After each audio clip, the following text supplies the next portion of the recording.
Welcome to the Avive podcast. I'm your host. My name is JF Benoit. I'm the best-selling author of Addicted to the Monkey Mind and Avive, an adventure in belonging. After 12 years of running a holistic addiction treatment center and decades of helping people who have been challenged with conflicts in their relationships, anxiety, depression, and even addiction, what I saw is that the common denominator of our pain and suffering is based on the lack of true connection with ourselves and with other people. Connection underscores absolutely everything in our lives. Whenever we're experiencing distress, when we're being reactive or experiencing triggers, the root cause is often a disconnection and a break in our ability to experience true belonging. So I bring a wealth of experience and empathy, creating a space where you could feel understood and less alone in your struggles. In this podcast, I want to help you tackle the belief that you need to change yourself in order to fit in. A belief that most of us have adopted in our upbringing that keeps creating a tremendous amount of anxiety in our lives. I want to inspire you and guide you to really shed that mindset. So welcome. I'm glad that you're here. So with connections with guests like you and interviews, I'm going to help you truly and support you to be your true self, to be able to let go of performing, let go of meeting other people's expectation, and most importantly, really gain the ability to shed all the self-judgments that we have about ourselves. And instead, really focusing on the resilient person that you are, on the courageous person that you are, and building this ability to experience yourself as this innate love and value that exists within you. So I'm really glad that you're here. Let's explore this together in another episode of Avive. Welcome to another episode of Avive. I'm really excited today. I've invited Viyanna to share with us. I met her. She was leading this training, which I found it to be very moving. Healing-centered care was the focus. And the way that Viyanna led this training really was sort of unusual in terms of the way people lead trainings. They tend to be sort of, oftentimes we see people leading training with a PowerPoint presentation and this way of presenting. And Viyanna was so natural in being herself as a leader. I felt like she was transparent. I felt like she, talked about herself and real life experience. And I really thought that we could all benefit to learn, since the podcast is really focused on learning to be ourselves, to be in connection with our own emotional body, to know how to create a bond in our relationship and how much that matters in learning to prioritize that connection. And so I'm really glad to have Viyanna on our podcast today. Welcome, Viyanna. Thank you so much for joining me. Thank you for inviting me. Yeah, this is exciting. So tell us a little bit about yourself, because I think you'll do a much better job than me presenting you. Okay. So tell us a little bit about your story, and then we'll go from there. So, to begin with, as you know, the training that you came to is because I'm going to be the on-site person at a tiny house village, the support person. And I had just noticed a lot of phrases and things that didn't sit comfortable with me. My job focuses on supporting those that live without homes, and a lot of mental health challenges and substance use disorder challenges, and don't see a way out in general. Society doesn't allow a way out a lot of times. Right. And so for me, that it really hit home, because I lived on the streets in the town I'm currently in for over 15 years, and raised my son out on the streets. I had a misdiagnosed mental health challenge, as well as, that led to substance use disorder. And at the point that domestic violence became a part of my everyday life, my mind just kind of shattered. And it was very difficult for me out there. And so today, when I hear people using phrases that hurt my heart, I want to educate folks that how just a simple word can prohibit or it can breathe life into somebody. Right. Can you give us an example of that? Oh, this is my one lately. It's so we here in town we have a corner lot that the city has, I don't know what the word is, deemed the place where those that don't have homes can put tents and things. That's where they live. And I get calls all the time, those people. Oh, yeah. And I hear that and it just hurts my heart. People are people. And anytime throughout, if you look throughout history, for a long time, it was slaves. They were those people. The Right. LGBTQ community, those people. And so it's a very negative context when I hear it. The other word is crazy. That word, it even as I said it right then, my heart just kind of skipped a beat. Number one, I don't know if you know this, I'm sure you do, but what they term insane asylums were not originally intended to be that. They were created as a refuge for people to go that were having a lot of stress to Right. let them heal so they could go home. And then it developed into what we had in the 40s and what we have now. And so when people use that word crazy, it just really, it to me, even when I hear it, it is this picture of things that I don't ever want to live through again. And it Right. is not a medical word. Alice in Wonderland, I love it. I have a secret. The whole world has gone bonkers. Has lost something. Something about that, but it's the whole world has gone mad. Right. Mad is the word for insane, not crazy. Right. And when people use words like that, they're trying to be mean and hurtful. Oh, look at them. They're just psycho. They're nuts. They're, whacked. They're whatever. And those words, when I was on the streets and I would hear people call me those words, it did nothing to instill hope. And Right. one of my greatest beliefs is that some people, there are children that were born never giving a chance to even have hope that there is hope to be hopeful. Right.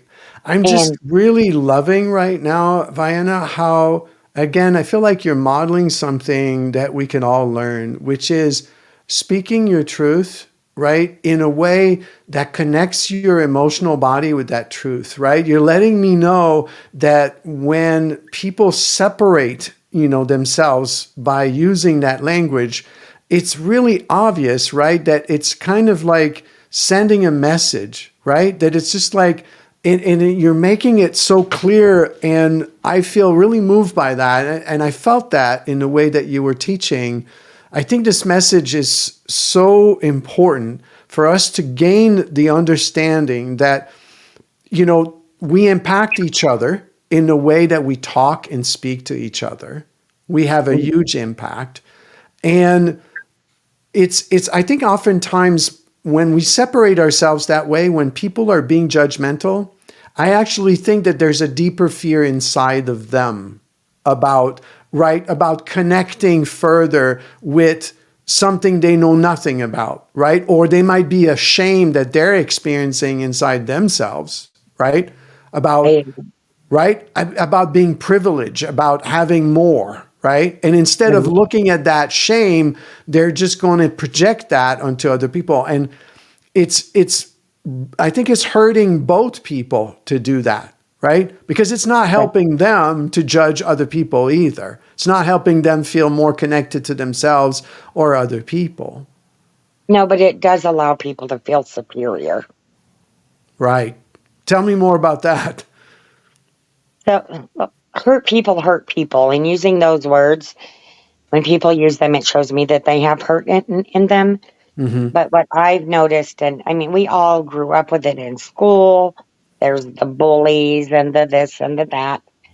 And by putting other people down, it can allow them to distract from what's really going on within themselves. Right. Absolutely. Absolutely. I think this is a deeper truth, and it's a sign that the person is not feeling safe inside themselves, right? The Yeah. bully doesn't feel confident in himself. That's why he behaves that way, right?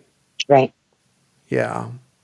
What's it been like to come from this background, like you said, of, having been unhoused yourself and now be in this opportunity to support people who are in similar situation and be a guide for them? What is that experience like? So, well, so I need to kind of go back a little bit. When I used to walk the streets of Albany with my backpack, I used to walk along our riverfront, and there was all those abandoned buildings and stuff. And Yep. I always talked about I didn't know it was a tiny house then because there was no such thing. But I talked about this concept. Well, who am I? They used to call me the crazy flower lady because I walked around picking flowers all the time and gave them to random strangers to try to make their day better. But Wonderful. yeah, I really did. I met some really cool people doing that, and I still have people all these years later that will see me and they remember me, and they're like, "Do you remember when?" And I met a girl last year at the coast that used to live in this town, and she still had the flower I gave her during one Aw. of the worst times of her life, and it was pressed within her in a book. Aw. So, but I just started developing this idea that this is what I wanted to do. Fast forward, I went to detox on 12, 13, and 14 with the goal that I would get all the drugs out of my system and go home and take my own life because I was determined my children would not have to live with the fact that their mom died a quote unquote junkie.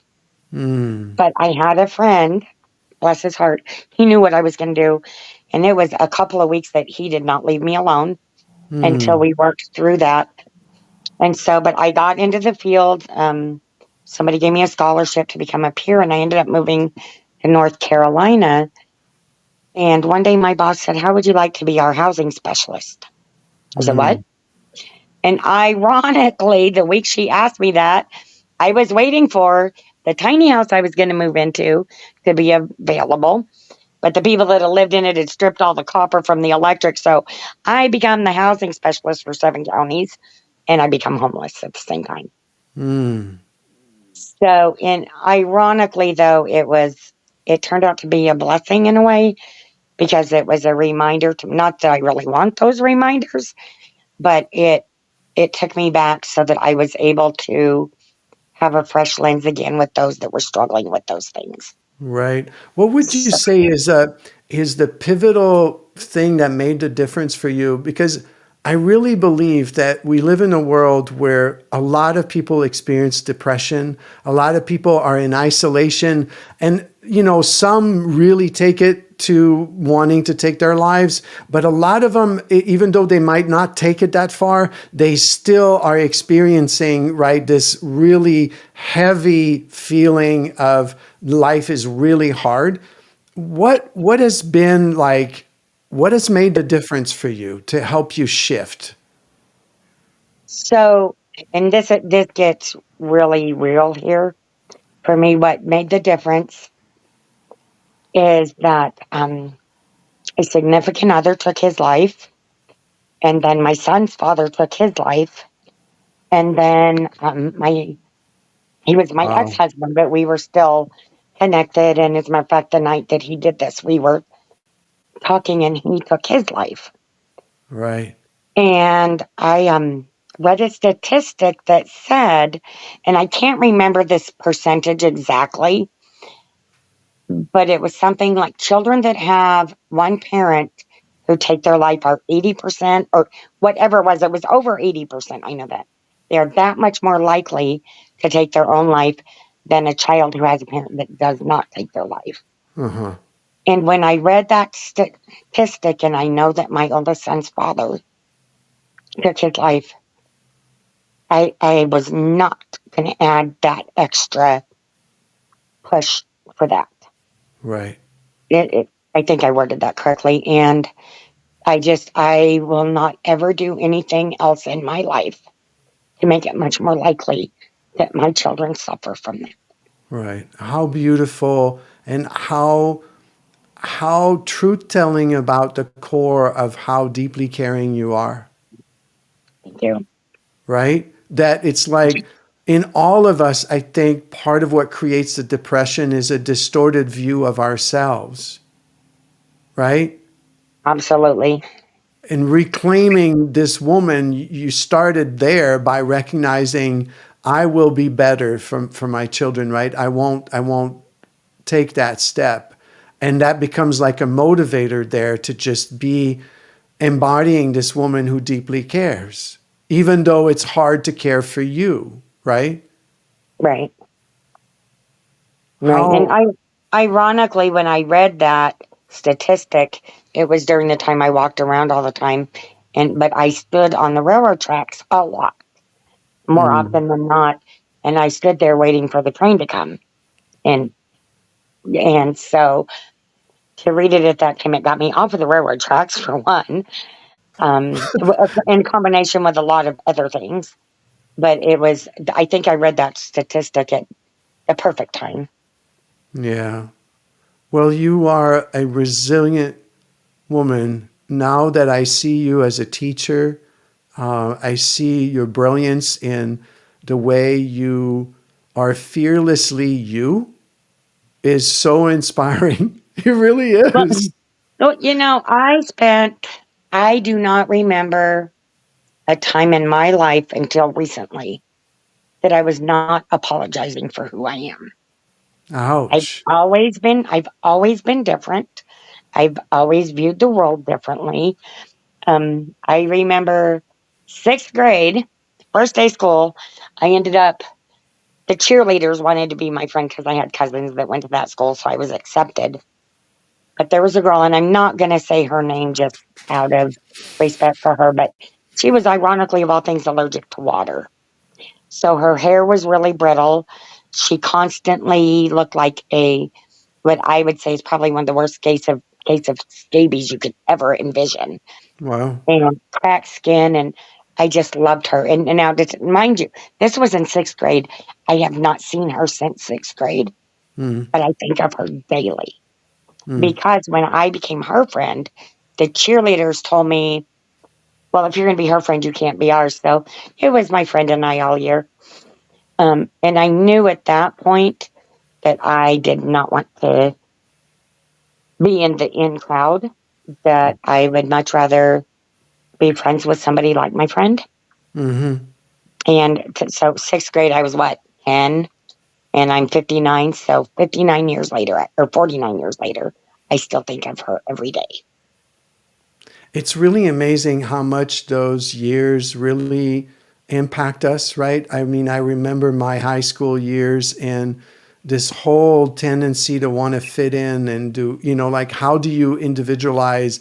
How do you know to be yourself, right? And to honor your own value. I remember like I couldn't even choose the music because I love disco and I love Led Zeppelin, and somehow those two couldn't mix, right? Because you either, fit in the clique, that belong to disco or rock. And it's really we do carry those with ourselves. We do carry, and at some point I think there comes a time where if we don't make the decision to stand up to our own values, right? To stand up to, like, I know for me, communicating emotion was a really important part of friendship for me.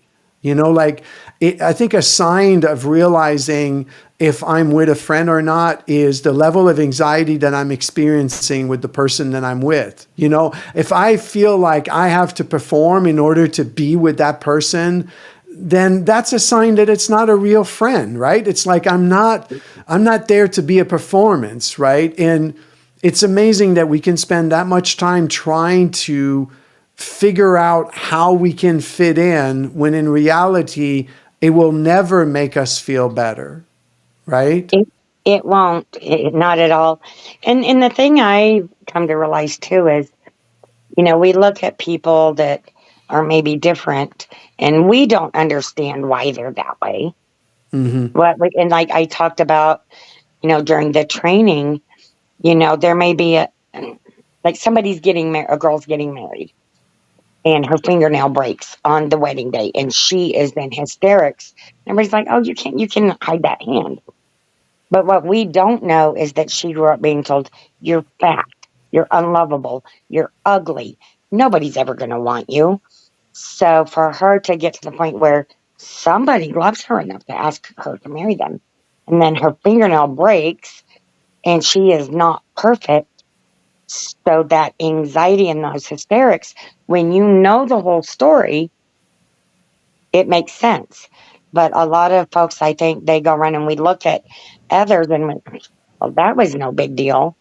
And so then we create what you said, a world where people don't feel like they can feel what they're feeling. It's Yeah, not appropriate. right? We don't meet people where they're at, right? And Right. it's like, and that's because no one met us where we were at growing up, right? Right. It's like so many examples of growing up, coming home, and something, let's say, happened at school. And the first thing that goes through our parents' mind is how to correct us. It's very rare that somebody was raised and the first question that comes out of the parent's mouth is, "How are you? Are you okay? I'm noticing your grades are fluctuating now. Are you okay?" The emphasis goes on correcting the behavior, and it leaves the nervous system sort of in distress, right? It's like that example, that woman who's having her nail break on her wedding day. For her, there's a big emotion that's happening in her body that needs attention and needs to be attuned to, right? And somebody basically saying, "Are you okay?" right? Or "Tell me what's going on for you," for her to be able to go into this place of, "Oh yeah, I'm afraid," because the nail represents a much deeper emotion, right? That lives there, that am I worthy of this love that I'm about to sign up for, right? And so what an amazing opportunity. All those emotional experiences that we have are opportunities for connection. They're opportunities for us to get closer together. And it's unfortunate because most people, we're conditioned to fear, right? Our emotions and the emotions of other people. Right. And I love that word you just used, connection. So my belief is that whether it's recovery from substance use disorder, eating disorders, gambling addiction, mental health challenges, recovery is connection and connection is recovery. Right. That's beautiful. That is so And, true. and being real. And I think, there was that saying, you probably remember, sticks and stones may break my bones, but words will never hurt me. That is the biggest crock I've ever heard in my life. Yeah. Physical bruises heal, but the words we use that either allow us to connect with people or they separate us from people, those are far more impactful. Yeah. It takes courage to be kind to ourselves because we have to acknowledge the pain that lives in, that we face, the challenge we face, the anxiety that we have, the fears, the deep hurts that we experience. And to take the risk to share that with other people, it seems so overwhelming for most people. And I found that I can't live my life anymore without really addressing the emotion as they come. I found Right. that, like with my partner, I found that it's a strength to be able to say, "Can you give me a second here? I'm feeling pressure and I'm like starting to run a story that I'm not enough." And it's just like I can recognize those stories I'm telling myself, of I'm not okay in some way. It's just like, and it happens. It's not a sign of weakness or a sign of that, that means that I'm supposed to define myself by. It's a truth. We are feeling creatures. We have feelings, It's Yeah, we like, do. And what you just said is, it just hit me in the heart because that you're very true there. You're right there. And to be yeah, able to talk to your partner without apology, right. like I said, there's hardly a time I remember that I have not been apologizing for who I am. I don't know if you saw my car at this training, but my friends call my car the sticker car. I always wanted stickers on my car. I am a hippie chick from the word go. It's my car. I paid for it. And so I finally, this a few months ago, started putting stickers on my car. It's It beautiful. makes me happy. But you know what it does too, Jeff, is that, because I do street outreach, and some of the people that utilize our services, as well as the mainstream population, they will read some of the little stickers that maybe say, be true to yourself, or, whatever the saying is, and they'll comment on it. And invariably, somebody, at least 3 times a week, somebody will say, I needed to read that today. Thank you for Yeah. being brave enough to do this. And I'm just quite apologizing about my car. It's my car. I like the stickers. They can And get over it. and the stickers are really an affirmation of the opposite of apologizing, right? Because it's making statements, right? It's saying, these are all the things that I love. These are all the things, these are the values that I hold, you know? Right. Yeah. Right. Do you remember the poem I read at the training about the power of words? Remind me. Words love or hate. I read Hmm. it at the very end. Yep. Yeah, if we have time, I would like to read that because it talks about the power of language and Yeah, go about ahead. feeling. That would be beautiful. Okay. It's something I actually wrote for a contest, and it's placed in a few of them. But I wrote it, I think, in 2006. And I had separated from my husband. And I love that man dearly. He also had some mental health challenges, and he was not very nice sometimes. And that's what ended up with him taking his life in the end. But I just kept hearing all the negative in my head, and Hmm. I weighed maybe 90 pounds at the time, and I can still see me at the desk writing this. And Hmm. I made no edits to it or anything. It's just what came from my heart. And since we're talking about connection and language, words echoing in the wind fall on me, tenderly caressing my saddened soul. They hold my heart with sweet emotions care and wash pain away with healing grace. As new vocabulary comes to me, expression of past events is possible. Where a blank void in my mind existed, a lit pathway appears before my steps. All that threatened to destroy my being now is given a voice as silence goes. The torment that created many tears is being drowned by the freedom of speech. Shuddering, I faintly hear evilness. It lies in the back of my mind, haunting.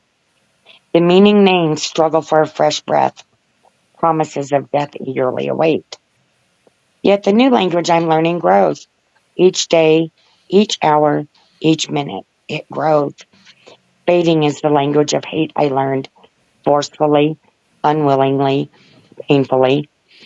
As I hear syllables of hope and love, my ears tingle with excitement and smile.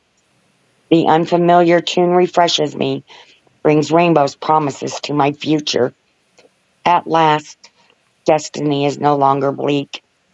Though dark skies still loom, they now appear gray, allowing the sun's brightness to feed through and its warmth to spray across my new soul. I love words. They have great power within. Life, death, grief, hope, destruction, awesome love, all things offered or taken with the speech. Once orated, retrieval is extinct. Bruises from fist heal as time passes by. Scars upon a soul from vocalized words. They, they may never mend, though lie dormant. Adhesions grow on original wounds. Exorcising the demons that linger. Impossible? No, but often fatal. The salve of gentleness, once applied there, may form a seal around the open crust. Yet the infection has done its damage. So as you speak the language you have learned, think carefully before you teach others. Beauty can be found within your sweet voice. Will you find it today to share with me, or will you be like them with killing lies? I pray that we will together speak love and cause the language of hate to decease. How beautiful. I love, as I was listening, Viyanna, how important it is for us to learn to rewrite our narrative, right? To like be really engaged. I don't think we put enough focus on the awareness that our mind is filled with a conditioned way of seeing ourselves and seeing other people. And that doesn't allow room for us to be present in the here and now, and allows us to be more in our heart, right? So one thing that's epidemic in our society is this idea that we've subscribed to, that we need to fix ourselves, change ourselves in order to belong. And it's Right. so epidemic. It's even in the greatest achiever, the people who want to achieve great things and do, right? They want to be seen for their accomplishments, and they base their value oftentimes based on their accomplishment. I know I've been guilty of doing that. And so writing what you just read is just an affirmation, right, into creating a new narrative for oneself. Like to be able to say, I'm going to reinvent myself here, right? I'm going to put forth what I believe my values are, what I believe I want to be, who I am now, right? It's so crucial. It's an aspect of life that we're not taught to do, is to resource ourselves in a different way. Because when I look at you right now, you're definitely not the same woman you were 15 years ago, Thank right? goodness. Right. Well, but yet it's even though you're talking about a really harsh past, and boy, I can't imagine. I didn't go through what you did. But the fact is that there's a resilient woman right here, right now, right?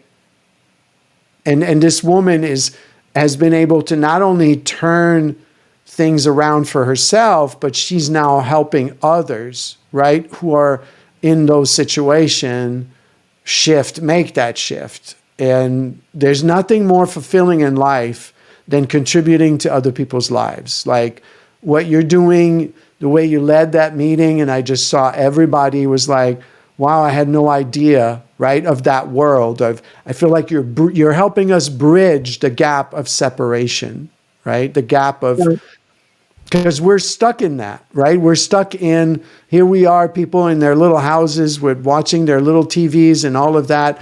And we've lost the ability to really connect, We used to sit on the front porch and play music and invite the neighbors over, like, Right. or there's an aspect of that, I mean, I find in my wife, who's part of this Hub Village project really for the unhoused people, and I found that it's always amazing how she treats everybody equally. We're walking down the street and she'll treat everybody the same. Like, even if she meets an autistic person, she'll say, hi, how's your day? Right? It's just like, and it's really inspired me to go, oh my gosh, she sees people, like Right. we're all people here. Yeah. And I really appreciate that about her.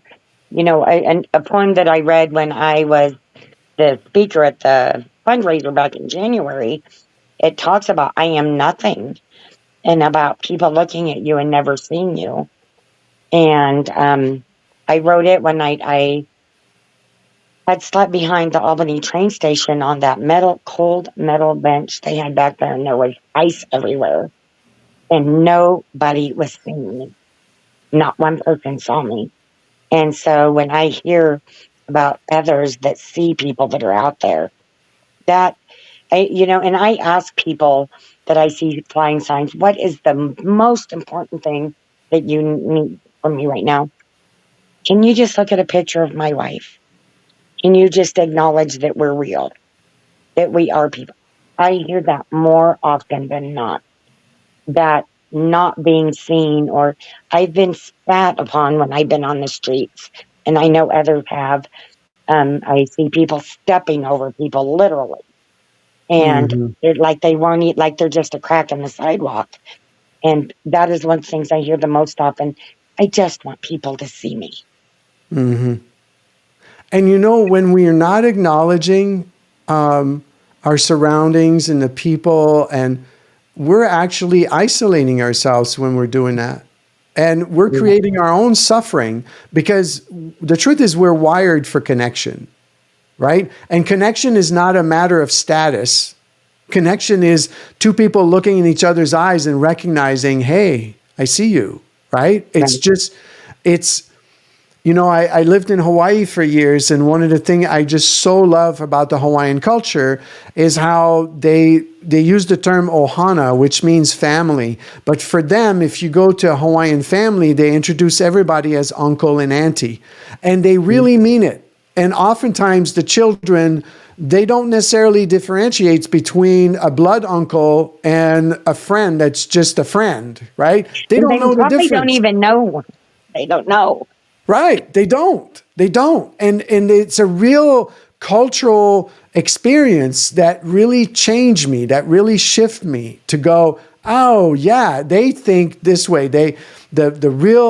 The source of this comes from, if they think that if you have a pico and we have a pico, we come from the same place. And the pico is the umbilical cord, right? It's the belly button. Like, we all came from the same place. And so why are we pretending, right, that we're different from one another, Like, fear.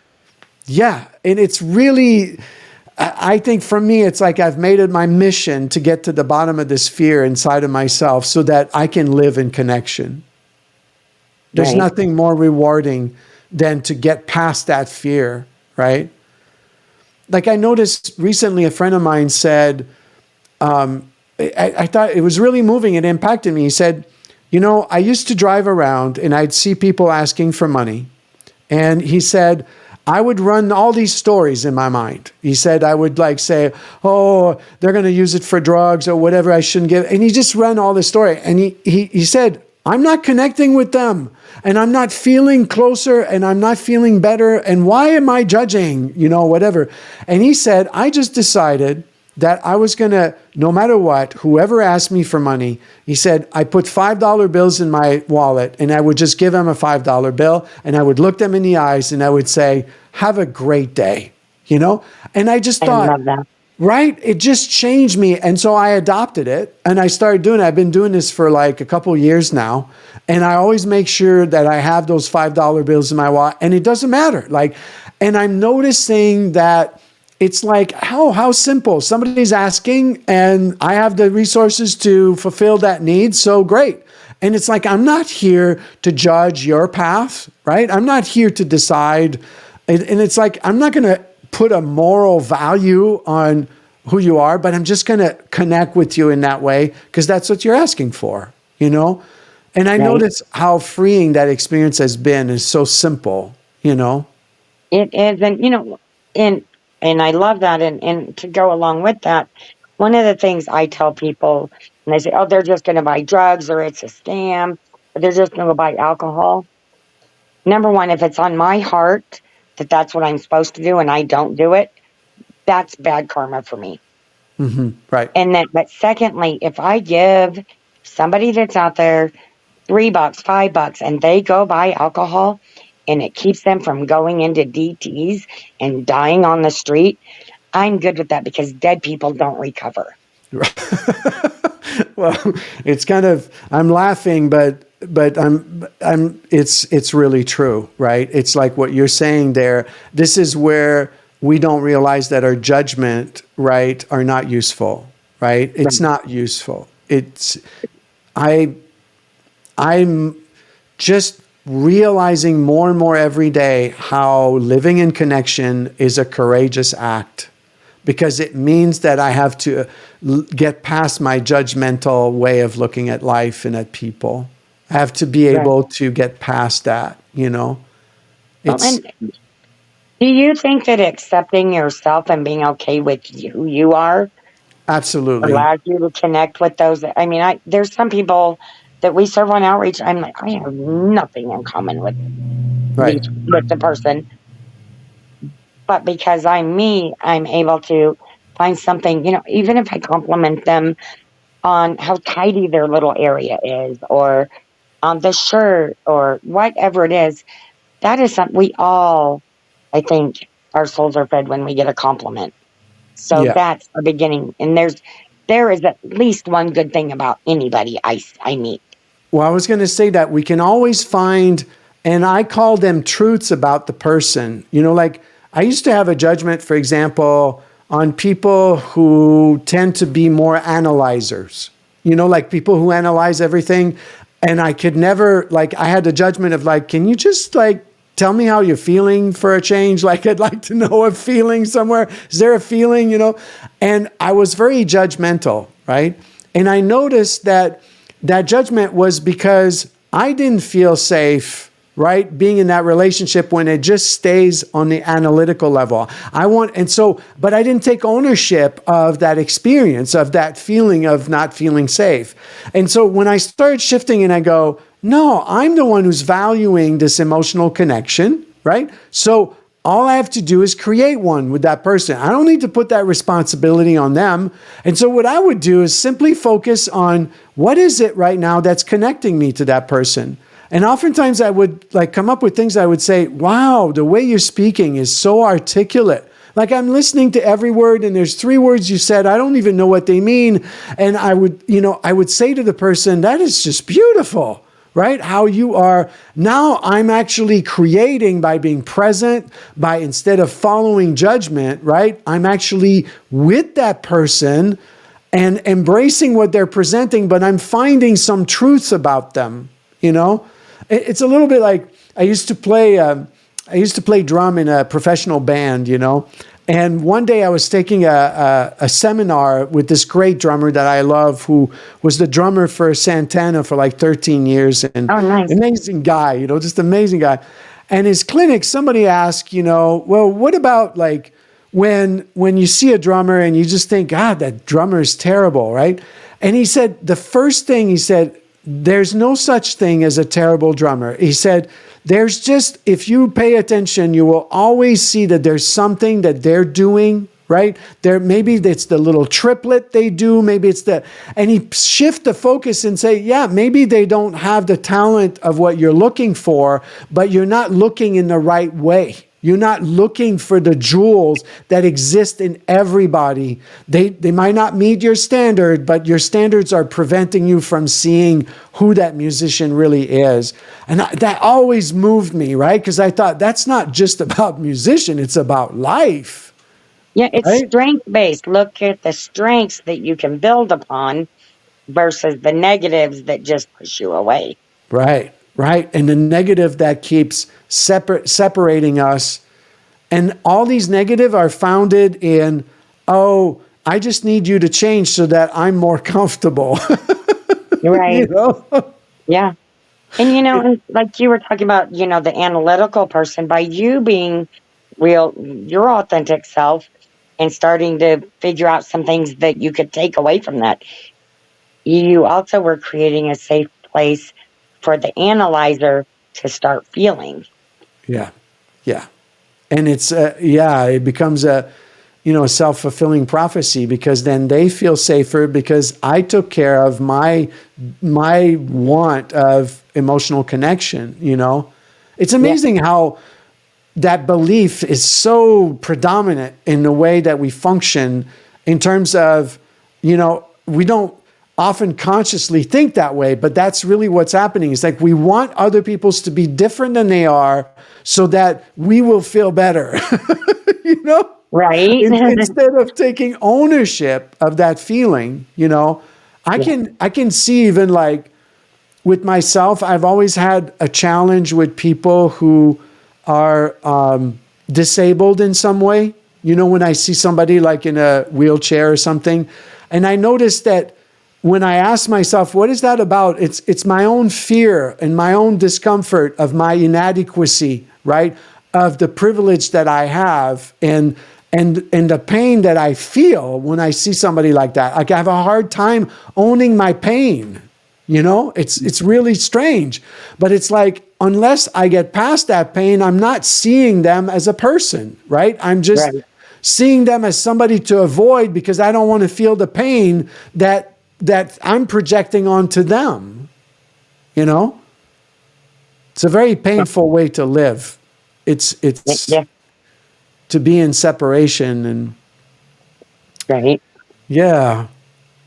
Well, I'm really inspired by your authenticity. And how does it feel now for you to share, this intensity that you lived through, and the impact that it has on you, that has had on you? And what's your relationship with that today? So I'm figuring that out. Sometimes it can be very difficult. And I'm doing trainings and doing this and doing that with folks that knew me back then. Okay. And that can be sometimes, even though it's comforting because I've known folks forever, it can also be more challenging because I'm opening up a side that they haven't seen before. Um, and in all honesty, the hardest part though for me is when there are professionals around. I still struggle with that. Yeah, because there are still people, and it's been years since I picked flowers, since I found out I could go to jail for picking flowers. I stopped, but there will be people that see me and, oh, you're the crazy flower lady. Where have you been? And I can handle that, but when I'm around professionals, I start feeling that insecurity and I don't fit in. I'm like, oh, I just said too much or whatever. So finding that balance Yeah, is I can see that be very challenging. And at the same time, what I know is true, Viyanna, is that we don't learn analytically. So right, anybody, my favorite quote is from Sam Keen, who wrote one of the bestseller Fire in the Belly. And what he said at some point, so he's a great philosopher, right? He's just an amazing man of wisdom and knowledge that has dedicated his life to learn about humanity, right? And right, he says in his book, I won't read another line from anybody unless they're spilling their own blood. And when I read that, I was like, what he was saying is that I can't trust you if you're talking from theory. If you're talking to me from supposedly you're an expert because you studied the topic, you're not the right, same as the person who lived the topic. The person right, who lived the topic, right? I used to say this example, and I used to say to people, to illustrate this, I said, let's say you're on an island and the island's on fire, okay? And you have to get out. And there's two airplanes you can get on. And one, you have a pilot who has passed all the tests and is ready to fly the plane, but has never flown the plane. And then the other person, right, has never passed the test, but they have flown successfully 200 times. Which right. plane do you get on, right? About the second one. Right. So we all know that. Yet I think there's an obsession in our lives that we give too much credential to the mind and to the analytical knowledge. It's not as potent as the experiential knowledge. And so I can see I've done that dance myself so much, comparing ourselves to people who appear to have more education, more knowledge, right? It's exhausting because what we're doing in the process is undermining the real knowledge of our experiences. You are a walking encyclopedia of knowledge, right? You are, right? And this knowledge is real. It's not book knowledge. It's Right. 100 times more potent than book knowledge because it's lived. Does that make sense?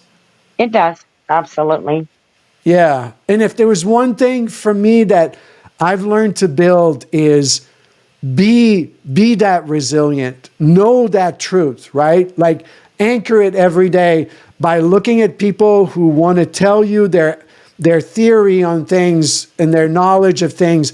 Yes, book knowledge can be useful to a certain point.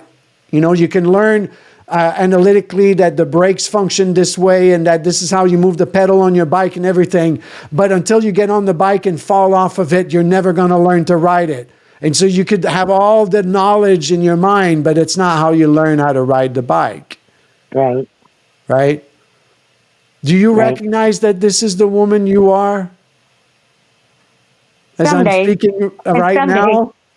Yeah, some days I do, some days I struggle, but I think that's fairly consistent with everybody else that I talk to that goes through this. So, Well, I think I can speak for all the listeners that you are a breath of fresh air.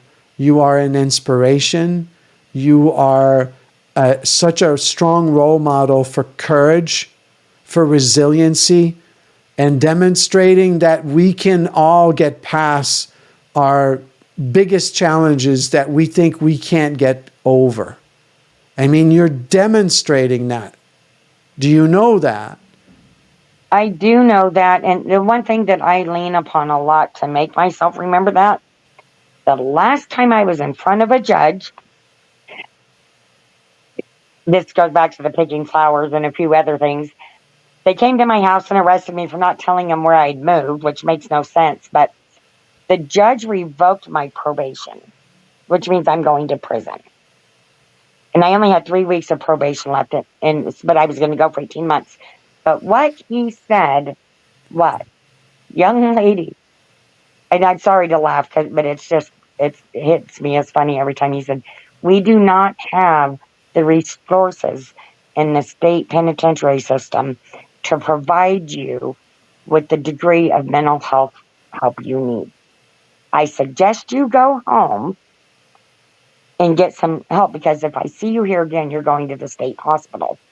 And my doctors at all assured me that I would be at the state hospital by the time I reached age 50, that I would not get better. And so when I start doubting myself, I remember that. I do have to say, I looked at my attorney and I said, did he say I'm too whacked to go to prison? My attorney said yes and shut up. Um, but Unbelievable. I never will forget that day. And that's how I try to remember how it was for me. I was inches away of being in the state hospital for the rest of my life. And thank you for not listening to that absolutely absurd way of looking at life. It kind of reminds me, I have celiac disease, and Yeah. when in my early 30s, I was 6 months laying in bed, curled in a ball, and I lost like 60 pounds. I was like down to 90 pounds, and I looked like, someone who had gone through a concentration camp, and they couldn't figure out. I saw all the experts and everything. And I remember going to see the supposedly the expert in gastroenterologist, and when I first went in there, he said, well, what do you think you have? And I said, well, all the symptoms. In those days, nobody knew anything about celiac. It wasn't known. Right. Nobody knew it was related to wheat and any of that stuff. And I said, well, it looks like I have all the symptoms of, irritable bowel syndrome, but it also say that you can't lose that amount of weight on the irritable bowel syndrome. And he said, yeah, that's true. And I said, okay, well, what do we do? And he said, we're going to run all these tests. He runs all these tests. And when he's done with it, I come back in and he gives me this report on my way out. And I open the report, and in the diagnosis, it says irritable bowel. And I was like flabbergasted. I was like, so you see, there's so much input that we get into life that really comes from sort of a stance that people have, right? And they're in a box trying to make life fit in a box. And life is not inside of a box, right? And we can do so much damage when we listen to those people, right? Right. And thank you for not listening, right, to that absolutely absurd way of looking at life. Of course, we are so resilient. We really, truly are. And you're the proof of it, Viyanna. Really, truly. Yeah. Thanks. Well, I really want to thank you for spending this time with me, and for, again, just inspiring us to, on so many levels, to be more of ourselves, and to also know the importance of real connection, with all of us, no matter where our status or where our situation, to treat ourselves with kindness and respect, to look at each other's eyes and say hi, and that sends the message that we all matter. And that's the truth, right? We do. Absolutely. Thank you. Thank you for your heart, Viyanna. Thank you. Thank you for having me today. This is the Yeah, first podcast I've ever done, so kind of cool. that was awesome. Thank you. Thanks for listening to the Avive Levy podcast. Click on the link in the description below to record one of the questions you may have that we'll answer on one of our future podcasts. Also, I'd like to invite you to be a guest so that we can support you in delving deeper in resolving some of the core issues that you might be dealing with. Don't forget to check out my link for my books, also our newsletter, online groups, and the weekend adventures that I offer.